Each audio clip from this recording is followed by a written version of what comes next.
Aloha and welcome to Action Island. I am Gilles Gallant, and we're here to wrap up Week 13 in the NFL with the Carolina Panthers versus the San Francisco 49ers for Monday Night Football. I've got Nick Giffen, I've got Derek Carty, I have got Kyle Murray. They're all joining me today, and we're going to give out our favorite bets for tonight's game and build a four-leg same-game parlay for Monday Night Football. So here's what we do. The four of us, we give our two favorite bets.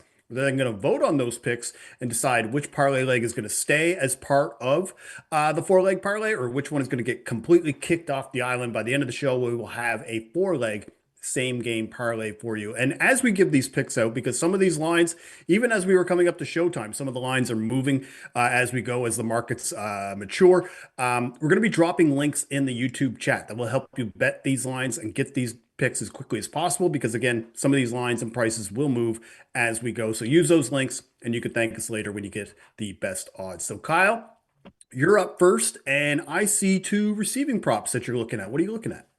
Yeah, I'm going back to a running back here. It's been pretty successful tailing some of these running back receiving yards with Genty and Henderson over the last few Action Islands. But going back to Rico Dowdle here, over 17 and a half receiving yards. It's been a pretty common line in that 16 and a half to 17 and a half receiving yard for these bets that I've been making on these running backs. But like the spot here for Dowdle, first of all, should be a good game script for him. Obviously, with the Panthers coming into this game as 7.5 point road underdog. So likely to see the Panthers in game scripts where they're forced to throw quite a bit. But when you're looking at some of the, I guess, game logs here for Rico Dowdle over the past few weeks, obviously with the Chuba Hubbard news of them, kind of breaking away from that more natural split, and Dowdle's really taken over the last 3 weeks.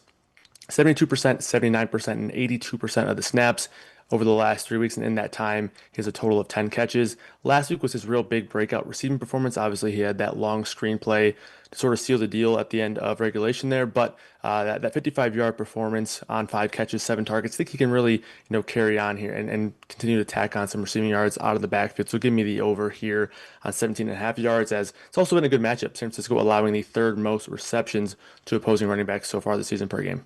Yeah, and as a Cowboys fan, I'm a little mad that we had to let him go. He was just kind of a cost crunch, and he's been doing great in Carolina, and it's at the sacrifice of another Canadian. Our Chuba Hubbard is now not obviously getting nearly the snaps now that Dowdle is producing here. So Rico Dowdle, over 17 and a half receiving yards against this Niners defense is the first pick from Kyle Murray. What's the second one? Yeah, this is a buy low spot here for Ricky Pearsall. So I'm taking the over 41 and a half receiving yards. Obviously, last week was that big return that we've been waiting for almost 2 months with that long injury layoff there for Pearsall. But he did return last week, saw just three targets, 0 catches, obviously 0 yards. But the routes run did look pretty good. Obviously, the 49ers were kind of in a weird game script. They took the opening kickoff down to the 1 yard line, had a 1 yard, rushing touchdown. So they had a couple of, weird drives that really didn't allow for a ton of play volume here. So I do kind of want to throw that game out and look at just the route run data. And Ricky Pearsall was second on the team amongst receivers in terms of routes ran. So that's a positive sign for him and his potential health here prior to that week 11 return here in the first 3 games of the season, 7+ targets in each of those games, including 11 targets in his final healthy game there in week 3 on September 21st. He did leave the week 4 game against the Jags, so also not really taking too much of that data into account. And when you look at the underlying numbers here for Pearsall, he's got some really solid metrics here. 2.15 yards per route run, 10.55 yards per target so far this season. So I do like him to go over this number. And again, buy low spot as he's averaging 65 and a half yards per game. And that's with that 0 yard performance last week. And that's with a week 4 early exit due to injury. So give me the over here on 41 and a half receiving yards for Pearsall. Yeah, even with only three targets last week, again, three catches from Pearsall, he could easily top 41 and a half Yep. receiving yards given his A dot and the yards per route run that he's having against zone coverages. So all right, Nick, Derek, we got to take a vote. Are we going to take Uncle Rico Dowdle over 17 and a half receiving yards or Pretty Ricky Pearsall over 41 and a half receiving yards? Let's take a vote.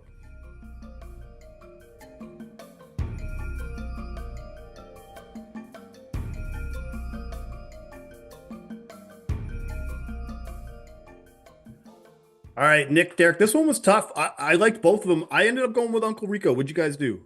Ricky, not Rico, Uncle Rico and Dowdle. Okay, so Rico Dowdle, Nick, you got outvoted there just by a little bit. So we're going to bet on Bryce Young to throw a football over the mountains over there and get some of that to Rico Dowdle over 17 and a half receiving yards. So that is the first leg of the same game parlay for Monday Night Football. We now move to Derek Carty, creator of the Blitz projections for the NFL. Where are we going, Derek? Yeah, my first one I'm looking at Brian Robinson anytime touchdown. The odds on this have been moving quite a bit over the last couple hours, but I think the best odds on the board right now are plus 440 at Bet Rivers. The Blitz is giving this about a 25% chance of happening, so we're definitely getting some good value here. Robinson has been picking up more work of late, and that does seem to be by design. There's been some favorable coach speak around him. They've been talking him up. Over the last 3 weeks, he's gotten about a third of the carries in the red zone. So this is, I think, a pretty good number for Robinson. Yeah, and the fact that right now Christian McCaffrey, I think, is hovering around minus 380 to minus 400 for an anytime touchdown. And just given his workload, it just does not seem sustainable that he can just get like 90% of the carries. Brian Robinson has to be factored in here. And Kyle Shanahan has some favorable coach speak, as you said, for B Rob. So that's the first bet. What are you looking at for the second one? Second one, I had a little bit of trouble finding something for this game, but what I'm looking at is Jalen Coker under 2.5 receptions, plus 121 at Caesars is the best odds on the board right now. I consider this more of a lean than like a true play. The Blitz is projecting 2.51, so right on the nose here, about a 55% chance of going under when you consider the distributions. So 55% chance at, plus 120, plus 121. You're definitely getting some value here. It's a little less than I would like to see, but with one game, what can you do? Coker has had just an 11% target share on what is a really bad Carolina offense. This game projects to be pretty slow paced. And so, if this projects as a coin flip and we're getting plus odds, that's going to have to be enough for me here. For sure. And I think too with Carolina's offense, they've been mixing in the tight ends a lot more lately too, of Tommy Tremble and Almost Jatavian a Sanders. lot more, yeah. So I think they could end up seeing or swallowing up a little bit more of that volume there from him as a result. But Nick, Kyle, we got to take a vote here. Are we going to take B Rob for an anytime touchdown? It's at plus 400 or better, or are we going to take Jalen Coker under 2.5 receptions? So let's take a vote.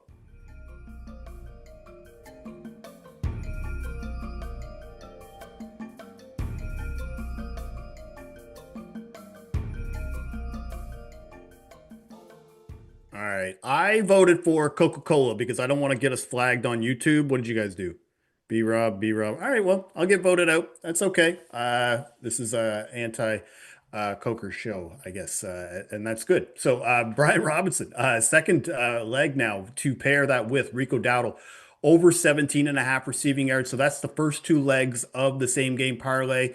We now move to Dr. Nick Giffen, creator of the Luck Rankings. Nick, you know the first question I'm going to ask you. Does this game apply? And talk to me a little bit more about that Cowboys covering for the Luck Rankings. That's right. Cowboys cover the +3 against the Eagles. It was also a luck under, and the under hit. So double win for the luck rankings on that later of the two luck rankings games yesterday. So not a luck rankings game here, but I will have two picks that are correlated, and I'm looking into a third pick that I may or may not track after the show. But let's get to the two for the show. My first one is Bryce Young over 20 and a half pass completions. You can get that plus 101 at DraftKings. And this one, San Francisco, they don't generate any pressure. They're dead last in pressure rate over expectation. And they blitz at a bottom 5 rate. And when Bryce Young passes against teams that don't get pressure and aren't blitzing, he has a 71.1% completion percentage, right? And he's, down in the low 60s for the season. So that's almost a 10% upgrade, which is going to be what he faces most of the time versus San Francisco tonight. Also, San Francisco themselves, they just allow the third highest completion percentage in the NFL. And San Francisco also generates the fewest sacks in the NFL. So more pass attempts for Bryce Young to complete because he's not getting sacked, which, could be a problem for him sometimes. So just a lot of attempts here, I think, for Bryce Young. Also, you add into the fact that the Panthers are pretty big dogs and there should be some pretty good passing volume as well. But I look for a lot of, short completions. San Francisco is also, I think it's like bottom 5 or 8 or something in average completion, yards per completion. So a lot of short completions, I think, here for Bryce Young. I think too, one thing about the Niners is on offense, they're starting to be complete, but on defense, you're really starting to feel that pinch without Nick Bosa and Fred Warner. And I think there's only so much they can do when you miss two studs like that. So yeah, Bryce Young to have 21 or more pass completions tonight in a potentially trailing game script. Where are we looking at for the second one? Yeah, for the second one, we're going correlated here, like I said. And if Bryce Young is going to be completing passes, how about Jatavian Sanders over 2.5 receptions? It's at plus 110 at a handful of books. And if we look, the last 5 games, the Panthers have had this current rotation with Coker in instead of Hunter Renfrow. And really the last 4 games because Jatavian Sanders only played a partial game when he returned from injury 5 games ago. So in the last 4 games with the current rotation, he's averaging 3.25 targets per game with a 100% catch rate. Now that's not sustainable, but I'll address that. And he's second on the team in targets per route run versus no blitz, which again, San Francisco doesn't really blitz, and second on the team in targets per route run versus no pressure in that 4 or 5 game span, depending on how you want to look at it. Either way, you can include or not include that. Behind only, of course, Tet McMillan. He also leads the team even ahead of Tet McMillan in targets per route run versus zone in that 5 game span. And San Francisco plays the 8th most zone coverage. And of course, in those 4 full games, Bryce Young attempted 28.5 passes per game in regulation in those 4 games. We're projecting closer to 33 here, and the market's at 31.5. So even if the market is more correct at 31.5, that's 10% more passing volume. So, potentially 10% added onto that 3.25 targets per game. And, you kind of just do the math there. 80% completion rate. Told you I would address that because it's been right around Jatavian Sanders' career number is 80%. I think it's like 79%, but he's facing a 49ers team that allows a high completion percentage. So 80% on, 3.6 receptions targets or whatever it is. That's a 2.9 reception projection with 54.5% over 2.5. And we're getting plus money here. And of course, the matchup is fine too. San Francisco allows above average target volume to the position as well. I feel like this has been in your wheelhouse too, because I feel like the last few times we've done Action Island, you had Michael Mayer over 2.5 receptions. And I know you had another guy that was over 2. It might have been Dawson Knox, and I can't remember if that one did come through or not. But this does feel like a go-to kind of thing, especially in this spot where we can get a tight end maybe on a little bit better value here, given what the market is showing. But Derek. Kyle, we got to take a vote here. So, are we going to take Bryce Young to have 21 or more pass completions, or are we going to take Jatavian Sanders to have 3 or more catches? So, let's take a vote.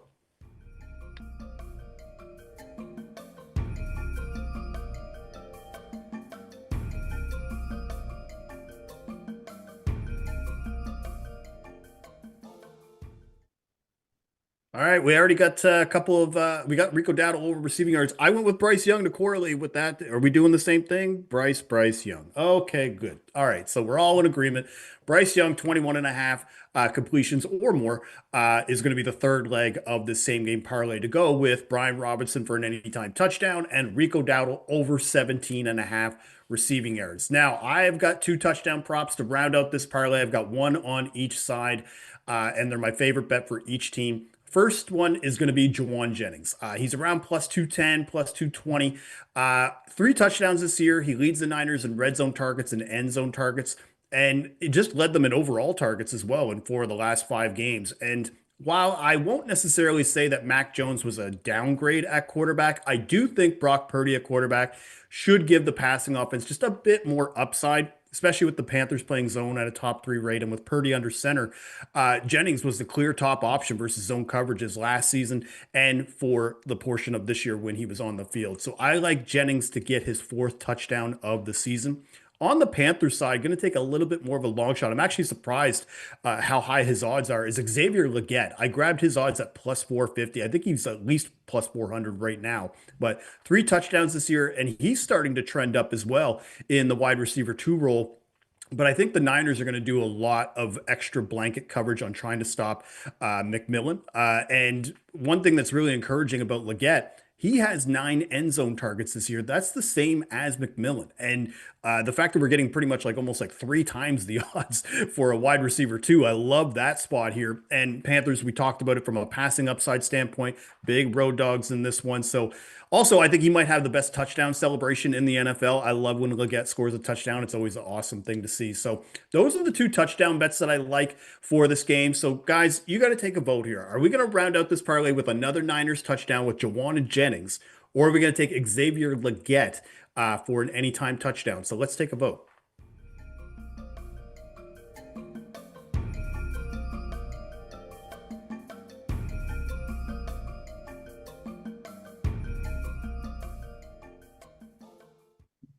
All right, guys, which way are we going? We're putting another Niners touchdown or Panthers?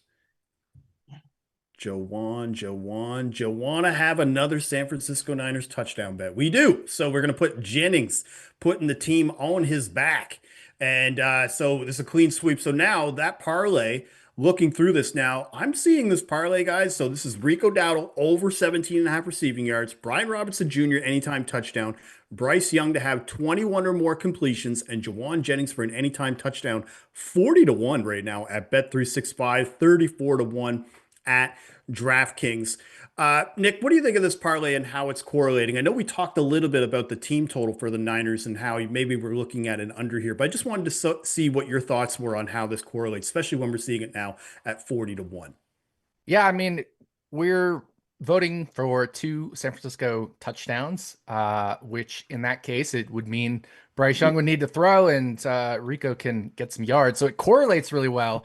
It just doesn't correlate with my personal projections very well because, yeah, I'm leaning Carolina to cover this or something like that. So, like I said, I might have a third official pick later, which relates to either Carolina covering or scoring or something like that. And it doesn't quite jive with my personal projections, but as far as the parlay itself, it's perfectly correlated. Well, from a projection standpoint, Derek, I wanted to ask you this question because you gave out Brian Robinson Jr. for an anytime touchdown. So did you have any trepidation on voting for Jennings as opposed to Leggett, or was it just as simple as you didn't like the odds for Leggett?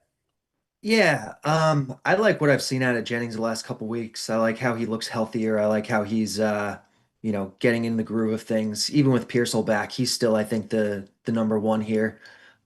So for me, it was kind of just a matter of I think he's a little better than the projections think he is at this moment, and I like the way that it went with the rest of the rest of this parlay. If you get a couple of 49ers touchdowns with Robinson and Jennings, and then you have Carolina playing from behind with Bryce Young throwing it and throwing it to Rico a little bit. Like I just like the way it kind of all came together.